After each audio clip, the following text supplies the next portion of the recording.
ер нь сүүлийн 2-3 хоног нэгэн цас орсон.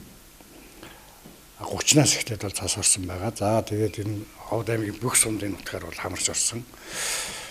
Хамгийн одоо нэлээд их хэмжээгээр орсон нь бол энэ зүүнтлийн сумууд байна. 4-5 см цастай байна. Одоогийн нөхцөл байдал. За өдөр болгон хялмалж байна. Орой өглөөгүй хялмаа ороод ингээд бүх сумуудаараа нэлээд өндөр төлөвтэй. За сумдаас бол одоо цаг агарын мэдээ, малчтын одоо нөхцөл байдлын мэдээлэл бол үнс хөдөөж байгаа газар байнга авч байгаа. Өнөөдөр аймгийн онцгой хөм суралдаад шуурхай ажлын 3 хэсэг гаргаад сумууд руугаа 3 хэсэг хувааж аваад одоо явж байна өнөөдөр.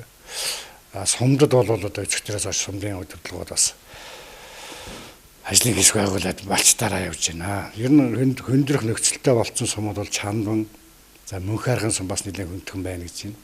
Өвс тэжээл яаралтай хэрэгтэй, малчтай очиж чадахгүй байна гэдэг асуудал ирж байгаа. За Мөсцөн бол бас нэлээд хөндрөх маягтай.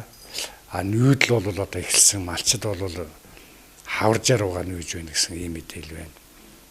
Эрдэнэ өрийн сум бол уулын 2 баг нь бас нэлээд хүнд байна. Өчигдөр Эрдэнэ өрийн сумын засгаар хөдөөгөр малчтай багуудаараа яваад ирсэн сая бол мэдээлэл өгсөн.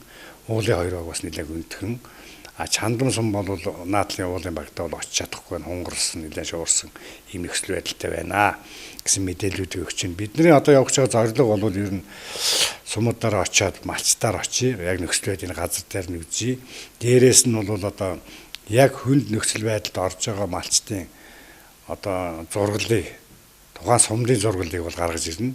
Хэдэн хүн одоо хэдэн малчин өрх байна уу, хэдэн өндөр настан байна уу, хэдэн одоо эмэгтэй эхчүүд байна уу, хүүхдүүд байна уу гэдэг судалгаа гаргаж ирээд ингээд дараагийн ээлжинд бол одоо 10 гаргаад 15-наас ихтэй одоо эмчнэрийн одоо баг бүрэлдэхүүнтэй, онцгой комиссийн бүрэлдэхүүн, за өвс тэжээлийн тусламж дэмжлэгтэй ингээд нэгдсэн байдлаар дахиад одоо малч сумд руугаа тусламж өргөх зорилготой энэ ажлын хэсэг ажиллагаар ингээд өнөөдөр гарч байгаа.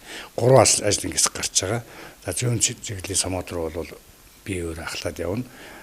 Баруун талын сумууд руу бол манай Баяр сүх дарга. За хойдлын Эрдэнэ өрийн чиглэлд бол бүрөөгөө дарга ахлах хэрэгтэй, хөлс хөдөөж байгаа газрын дарга ахлах хэрэгтэй.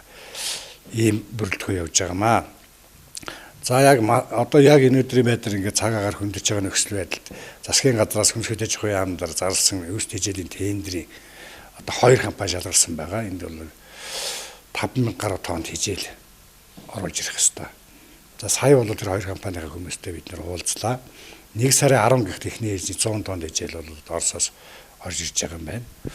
2 дахь компани тэжээл бол дахиад 100 тонн тэжээл 15 гихт орж ирнэ. За энэ 200 тонн тэжээлийг бид нэр одоо энэ ажлын хэсэг явж ирээд яг одоо айл сумууд руу яаралтай хөрөх гэдэг юм гаргаад тэгээд 15 гихт бол одоо тэжээлийг сумууд дээр өргүүлнэ. Сум дээр очиод бол одоо цаашаа малчтай хөрөх ажлыг малчтай өөрсдөө бол хариуцахаар байгаа. Одоо энэ явж байгаа ажлын хэсэг гол нь айл малчин хідэн төрөнд хичнээн тонн тэжээл хідэн хил тэжээл авах юм гэдэг одоо тооцоо судалгааг гаргаад бүх юм бэлдсэн байх хэвээр. Ингээд 15 гихт бол сумууд бол тэжээлүүд засгийн газрын хүрээнд зарлагдсан тэжээлүүд бол очино. Аймаг бол бас тэжээлийнхаа тендерийг бол зарлагдсан байгаа. 1 сарын 20-нд бол нэгдэнэ. Энд бол хорголжин тэжээл, за өвс мөн хэвгийн тэжээл бол авахаар 300 одоо орчим сая төгрөгийн тендерийг бол зарласан байгаа. Ингээд аймгийн аюулгүй нөөцт бол нэг бага хэмжээний 200 тонн өвс байгаа. За ингээд энэ одоо засгийн газрын хүрээнд зарласан, за аймгийн хүрээнд байгаа үйлчлэлтийн бэлтгэл хангах ажилтнаар зарлагдсан өвс тэжээл аваад бид бүхэн одоо малч руугаа сумууд руугаа хөрөхөд бол энэ эвлэг арай гайгүй давчих болов гэсэн нэг юм тооцоололтой байна. За аймгийн төвийн үйлчлэлтийн хувьд бол 2 дулааны станц хэвээ ажиллаж байна. За одоогийн байдлаар нэг 10-аас 14 хоногийн нөөцтэй. Өчигдөр бол дулааны станцынхаа захирал одоо хүмүүстэй уулзсан. Тээвэрлэлтийн ажиллагааг одоо яаралтай нэмэгдүүлээ гэдэг чиглэлийг бол өгсөн.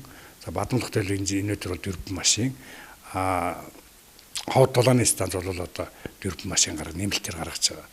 Ингээд энэ хэдэн хоногт бол одоо тээвэрлэлтэй нөөцнийхөө нөөцийг 20 хоног болгох, 20-аас сар хоногийн одоо 30 хоногийн нөөцтэй байх талаар анхаарч байна. За өнөөдөр 5, маргааш 6-нд бол бас нийт утгаар цас орохоор төлөвтэй байгаа.